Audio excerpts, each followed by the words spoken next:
Tafsir Al-Azhar karya Profesor Dr. Hamka, ayat 160 hingga ayat 162 dari surah An-Nisa. Bismillahirrahmanirrahim.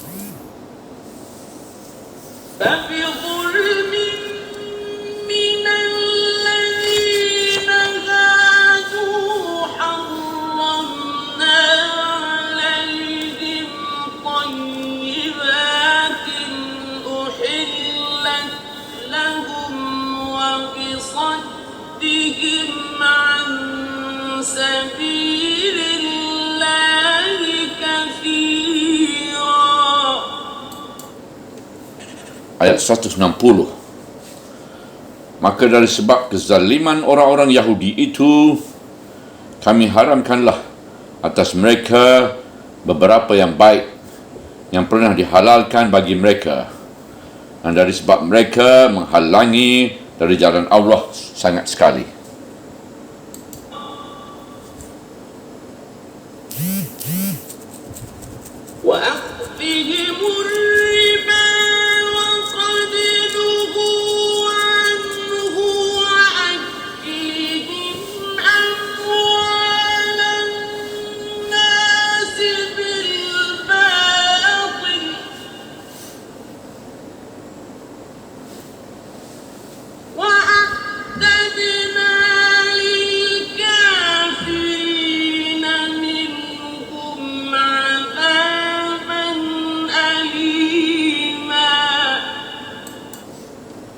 Ayat 161. Dan dengan sebab mereka makan riba, padahal sesungguhnya mereka telah dilarang daripadanya, dan dari sebab mereka makan harta manusia dengan jalan salah, dan telah kami sediakan untuk orang-orang yang kafir dari mereka itu azab yang pedih.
Ayat 162.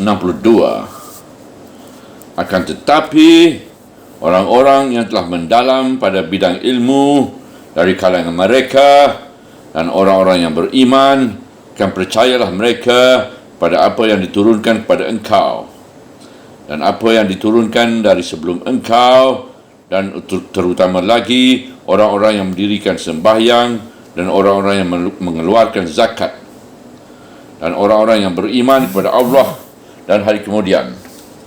Mereka ini kami akan berikan kepada mereka ganjaran yang besar.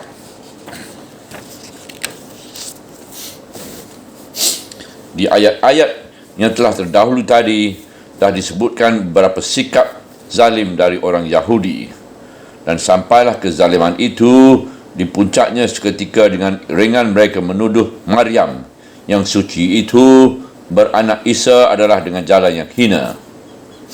Sampai kemudiannya mereka telah bersikap hendak membunuh Al-Masih. Syukurlah Tuhan menyelamatkannya. Sungguh pun demikian, orang Yahudi masih tetap membanggakan bahawa memang kematian Isa itu kerana mereka bunuh, dan banyak lagi janji yang lain yang mereka mungkiri. Maka dari sebab kezaliman orang-orang Yahudi itu, kami haramkan atas mereka beberapa yang baik yang pernah dihalalkan bagi mereka. Pangkal ayat 160. Di dalam ayat ini dijelaskanlah bahawa banyak makanan yang baik diharamkan Allah memakankannya kepada mereka oleh kezaliman mereka juga. Kezaliman itu sudah terdapat sejak bermula mereka pindah dari Mesir hingga di padang Tih. Hanya dua makanan saja yang disediakan untuk mereka, manna dan salwa. Bagaimanapun enaknya makanan itu, mereka masih mengeluh, meminta bawang, timun, kacang dan bawang putih sebagai tersebut dalam surah Al-Baqarah, hingga Musa disuruh menjawab, pindahlah ke salah satu kota, di sana akan kamu dapat apa yang kamu kehendaki.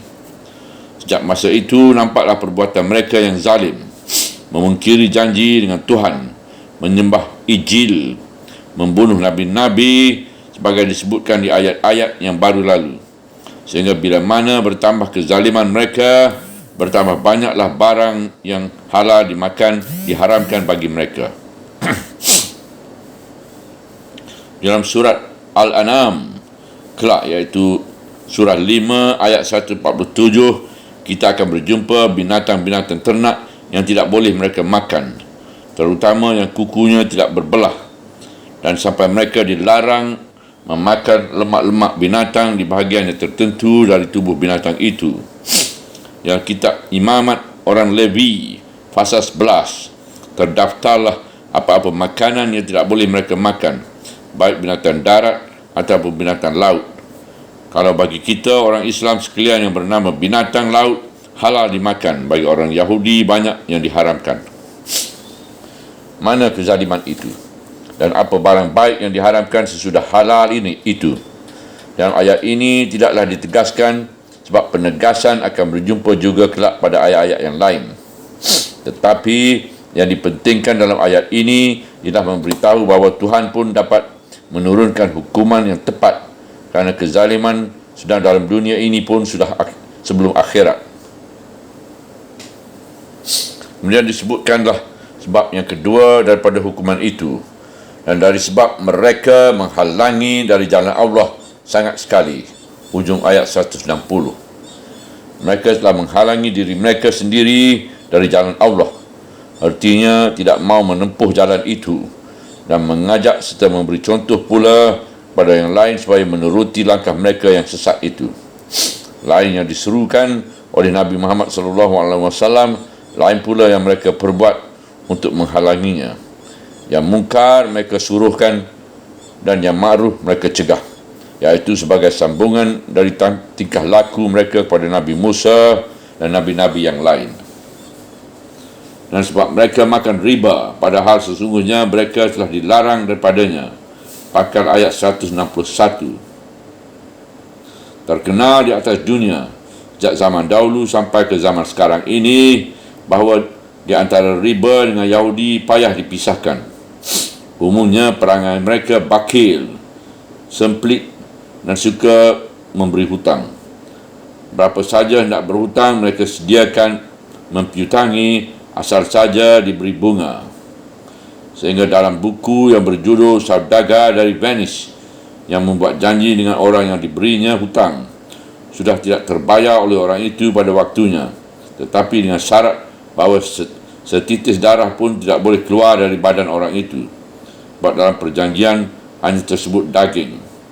Meskipun ini hanya semacam dongeng dari seorang pujangga besar, namun isinya sudah nyata, menggambarkan bagaimana kejamnya si Yahudi itu dalam memakan riba yang berjangkit beratus-ratus tahun di benua Eropah. Maka tersebutlah larangan itu dalam kitab suci mereka. Jikalau kamu memberi pinjaman wang kepada umatku, iaitu kepada orang miskin yang ada di antara kamu, maka jangan kamu menjadi baginya sebagai penagih hutang yang keras, dan jangan ambil bunga daripadanya. Keluaran 22/25. Dalam Imamat orang Levi tersebut pula larangan itu. Maka jikalau saudaramu telah menjadi orang miskin dan tangannya gemetar sertamu, maka hendaklah engkau memegang akan dia, jikalau ia orang dagang atau orang menumpang sekalipun, supaya ia pun boleh hidup sertamu. Perenggan 36. Maka janganlah kamu mengambil daripadanya bunga atau laba yang terlalu, melainkan takutlah kamu akan Allahmu, supaya saudaramu boleh hidup sertamu. Perenggan 37. Jangan kamu memberikan wangmu padanya dengan makan bunga, dan makananmu pun jangan engkau berikan kepadanya dengan mengambil untung. Mungkin ayat-ayat inilah ayat larangan riba yang diturunkan Tuhan pada mereka dengan perantaraan Nabi Musa AS, yang diisyaratkan oleh ayat yang sedang kita tafsirkan ini, bahawa mereka telah dilarang memakan riba, tetapi mereka kerjakan juga. Mengapa mereka seberani itu melanggar hukum Taurat mereka sendiri? Mereka jadi berani kerana dalam kumpulan Taurat itu pula bertemu satu ayat dalam kitab Ulangan pasal 23 ayat 20. Maka daripada orang lain bangsa boleh kamu mengambil bunga, tapi dari saudaramu tidak boleh mengambil dia, supaya diberkati Tuhan Allahmu akan kamu dalam segala perkara pegangan tanganmu dalam negeri yang kamu tuju sekarang. Hendaklah mengambil dia akan bahagianmu pusaka. Ayat inilah pegangan orang Yahudi sedunia sampai zaman kita ini. Mereka biar tidak duduk dalam pemerintahan suatu negeri, tetapi mereka menguasai pemerintahan itu sendiri dengan membungakan wang mereka. Baron Rothschild lah yang mempiatangi pemerintah Inggeris di zaman Ratu Victoria, yang Perdana Menterinya waktu itu seorang Yahudi pula, iaitu di Israeli, untuk membeli saham terusan Suez kerana Dewi Ismail telah bankrupt. Sehingga berkuasalah Inggeris atas terusan itu sampai 75 tahun lamanya. Baru tahun 1956 rakyat Mesir baru dapat mengusir mereka. Kekuasaan wang Yahudi merata di seluruh negara kapitalis. Mereka menguasai Wall Street, pusat ekonomi Amerika di New York. Akhirnya di tahun 1949, mereka dapat mendirikan negara Israel di tengah-tengah negeri-negeri Arab dengan alasan bahawa nenek moyang mereka datang dari sana 2000 tahun yang lalu. Mereka berpendirian hanya sesama Yahudi tidak boleh memakan riba, sedang yang tidak Yahudi boleh. Apa benarkah ayat 20 dari kitab Ulangan ini asli sabda Tuhan dengan perantaraan Nabi Musa? Menilik kepada ayat-ayat yang telah lalu tadi yang kita salinkan dari kitab Imamat orang Levi dan kitab Keluaran tadi, kita tidak percaya akan keaslian kitab Ulangan pasal 25 perenggan 20 ini. Apatah lagi dalam sabda Nabi-Nabi yang lain sesudah Musa terdapat pula larangan riba yang keras tersebut dalam Mazmur Daud ke-15. Maka tidak ia menjalankan wangnya dengan makan bunga, dan tiada ia makan suap akan melawan orang yang tidak bersalah. Maka barang siapa yang memelihara segala perkara ini pada selama-lamanya, tiadalah ia akan bergelincuh. Mazmur 15 perenggan 5. Dalam Amsal Sulaiman pasal 28 perenggan 8 tersebut pula tentang orang yang dipandang jahat melanggar perintah Tuhan. Orang yang menambahi hartanya dengan rubiat dan laba yang keji, iaitu mengumpulkan dia bagi orang yang menaruh kasihan akan orang miskin. Dan Nabi Hezekiel dan Nabi-Nabi Bani Israel yang lain adalah menjalankan hukum Taurat. Padahal nampak pertentangan seruan dan bimbingan mereka dalam ayat di kitab Ulangan pasal 23 ayat 20. Itu nyatalah bahawa ayat yang asli terbakar di zaman Nebuchadnezzar dan disusun kembali oleh Ezra Imam Besar. Mereka tinggalkan kata-kata yang asli dari Musa, Daud, Sulaiman dan Hezekiel. Mereka pegang ayat yang membolehkan menganiayai orang lain sebab orang lain itu bukan Yahudi. dan dari sebab mereka makan harta manusia dengan jalan salah. Inilah sebagai tambahan kezaliman mereka yang di dalam ayat-ayat Mazmur Daud tadi dan dalam peringatan Amsal Sulaiman dan sabda Hezekiel pun dicela keras. Asal mendapat keuntungan, biar tidak halal, mungkin saja memakan rasiah, iaitu wang sogok, untuk mengalahkan orang yang miskin jika diperkarakan dengan orang yang kaya, atau dengan memakai pengaruh dan kekuasaan merampas harta milik orang yang lemah, sehingga yang teraniaya itu tidak dapat berbuat apa-apa. Semua yang tersebut ini adalah zalim, aniaya. Hukuman pertama di dunia ialah kehinaan mereka. Terpencar-pencarnya mereka di seluruh dunia menjadi kebencian orang. Dan telah kami sediakan untuk orang-orang yang kafir dari mereka itu azab yang pedih. Hujung ayat 161. Iaitu azab akhirat kelak sesudah azab dunia sekarang.